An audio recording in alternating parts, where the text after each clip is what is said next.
Selamat siang, perkenalkan saya Gita Felicia Marwangi. Pada saat ini saya akan memaparkan materi saya mengenai proses selama postmortem, khususnya kandungan pH terhadap daging. Baiklah, proses pemotongan sangat berpengaruh terhadap kualitas daging yang akan dihasilkan. Setelah ternak dipotong, akan terjadi perubahan secara fisik maupun secara kimia sampai dihasilkan daging. Daging pada 6 jam postmortem memiliki rataan pH lebih rendah, yaitu sekitar 5,75 dibandingkan dengan 4 jam postmortem memiliki kandungan pH sekitar 6,7. Kondisi ini diperkirakan adanya faktor yang mempengaruhi laju dan besarnya penurunan pH. Faktor tersebut adalah penanganan sebelum ternak dipotong atau peristirahatan ternak. Menurut Aberle dan Lowry, pH daging dapat menurun dengan cepat hingga mencapai 5,4 sampai 5,5 selama beberapa jam setelah dipotong. Standar pH daging yang sehat dan istirahat yang cukup bisa mencapai 7 sampai 7,2 dan akan terus menurun selama 24 jam. Perbedaan nilai pH disebabkan oleh perbedaan kandungan glikogen dari setiap jenis daging, sehingga kecepatan glikolisisnya berbeda. Semakin rendah kadar glikogen daging, maka semakin lambat proses glikolisis dan kandungan pH akan semakin rendah. Demikian pemaparan dari saya. Terima kasih dan selamat siang.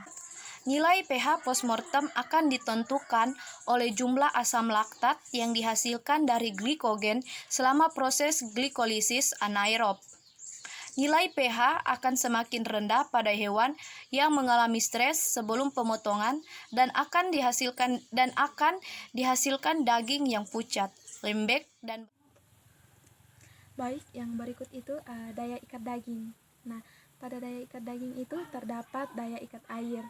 Daya ikat air ini merupakan suatu indikator untuk mengukur kemampuan daging mengikat air maupun air yang ditambahkan selama ada pengaruh kekuatan dari luar. Daya ikat air juga dipengaruhi oleh pH daging. Air yang tertahan di dalam otot meningkat sejalan dengan naiknya pH walaupun kenaikannya kecil. Nah, faktor yang dapat mempengaruhi daya ikat air air pada daging itu selain protein dan pH, itu ada stres, bangsa, pembentukan oktomyosin, ada temperatur dan kelembaban, ada pelayuan karkas dan daging. Pada daging ada tipe otot dan lokasi otot, ada spesies, umur, ada fungsi otot, ada pakan dan lemak intramuskular. Nah, keberadaan lemak intramuskular ini menyebabkan longgarnya ikatan mikrostruktur serabut otot daging, sehingga banyak tersedia ruangan bagi protein daging untuk mengikat air. Nah, tingkat keasaman atau pH adalah indikator untuk menentukan derajat keasaman atau kebasaan dari daging segar atau produk yang dihasilkan. Berdasarkan standar SNI, daging normal pH-nya itu berkisar antara 5, 4 sampai 5 dan 8. Nah, penurunan pH otot pada ternak ini bervariasi. Hal itu disebabkan oleh berbagai faktor di mana saya telah menyebutkannya sebelumnya. Kenalkan, nama saya Grisani Suot. Di sini saya akan menjelaskan tentang perubahan daging. Sebelum itu saya akan menjelaskan tentang apa itu daging. Daging merupakan salah satu sumber nutrisi yang baik, terutama sebagai sumber protein hewani. Definisi daging sendiri dibedakan dengan istilah karkas, di mana daging umumnya sudah tidak mengandung tulang.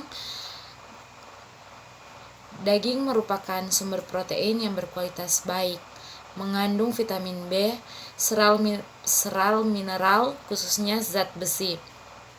Komposisi kimia daging berbeda-beda, tergantung dari beberapa faktor, di antaranya jenis spesies hewan, kondisi kesehatan hewan, jenis atau bagian daging, proses pengawetan, penyimpanan, dan pengemasan. Perubahan apa yang terjadi selama postmortem?